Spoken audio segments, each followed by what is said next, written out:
Thondiyil saint John's UP. സ്കൂളിൽ കച്ചട്ടത്തപ്പ വായനാവാരാചരണ പ്രവർത്തനം 2024-25 പച്ചപ്പറച്ചിൽ വായനാവാരാചരണ സമാപനവും വായനാവാരാചരണ പതിപ്പുകളുടെ പ്രകാശനവും എഴുത്തുകാരി അമൃത കേളകം, അധ്യാപിക പരിശീലക പി. ഇന്ദു എന്നിവർ ചേർന്ന് ഉദ്ഘാടനം ചെയ്തു. അധിക സമയം കാണിച്ച് നമ്മൾ ഇരുത്തേ ഇല്ലായിരുന്നു. അപ്പം നമുക്ക് അമ്മയോട് ദേഷ്യമൊക്കെ വരും. നമ്മളെ എന്തിനാണ് ഇങ്ങനെ ഇനി നിർബന്ധിച്ച് വായിക്കാൻ വേണ്ടിയിട്ടോ അല്ലെങ്കിൽ പുറത്തേക്ക് ഇറങ്ങി കളിക്കാൻ വേണ്ടിയിട്ടോ ഇങ്ങനെ പ്രേരിപ്പിക്കുന്നതെന്ന്. ബാക്കി കൂട്ടുകാരൊക്കെ വലിയ സിനിമയൊക്കെ കണ്ട കഥകൾ ഇങ്ങനെ പറയുമ്പോൾ എനിക്കൊന്നും അത്രയ്ക്ക് കഥകളൊന്നും ഉണ്ടായിരുന്നില്ല.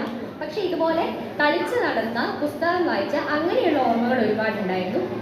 അന്ന് അമ്മയൊക്കെ നിർബന്ധിച്ച് ആ കാര്യങ്ങളിലേക്ക് നമ്മുടെ ശ്രദ്ധയെ തിരിച്ചുവിട്ടതിൻ്റെ ഒരു ഗുണം എത്രമാത്രമാണെന്ന് വലുതായപ്പോഴാണ് മനസ്സിലായത്. കാര്യങ്ങളെല്ലാം കുറച്ചുകൂടി നന്നായി മനസ്സിലാക്കാനും വിലയിരുത്താനും കുറേ അവസരങ്ങൾ ഉപയോഗപ്പെടുത്താനും ഒക്കെ സാധിച്ചു. അപ്പോൾ ഇപ്പോൾ ടീച്ചർ കുറച്ച് മുൻപ് സംസാരിച്ച ടീച്ചറെല്ലാം നിങ്ങളോട് പറഞ്ഞത് ശ്രദ്ധിച്ചിരിക്കുമല്ലോ. അവസരങ്ങളെ നന്നായി ഉപയോഗിക്കുക. നമ്മുടെ സമയം വിലയേറിയ സമയമാണ്. നമ്മുടെ ചെറുപ്പകാലത്തും സ്കൂൾ കാലഘട്ടത്തിലും ഒക്കെ കിട്ടുന്ന ഈ സമയവും സാഹചര്യവും വലുതാവുമ്പോൾ നമുക്ക് ഒരിക്കലും ഉണ്ടാവില്ല. നമുക്ക് വലിയ ജീവിത പ്രശ്നങ്ങളും തിരക്കുകളും ഒക്കെ ആവും. പിന്നീട് നമ്മുടെ കാര്യങ്ങളെ നിയന്ത്രിക്കുന്നത് നമ്മളായിരിക്കില്ല.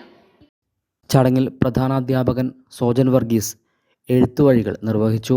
അധ്യാപക പ്രതിനിധി ജിൻസി ജോസ്, PTA പ്രതിനിധി Sijo Jose, English club convener Rani Jose, NK Josna തുടങ്ങിയവർ സംസാരിച്ചു.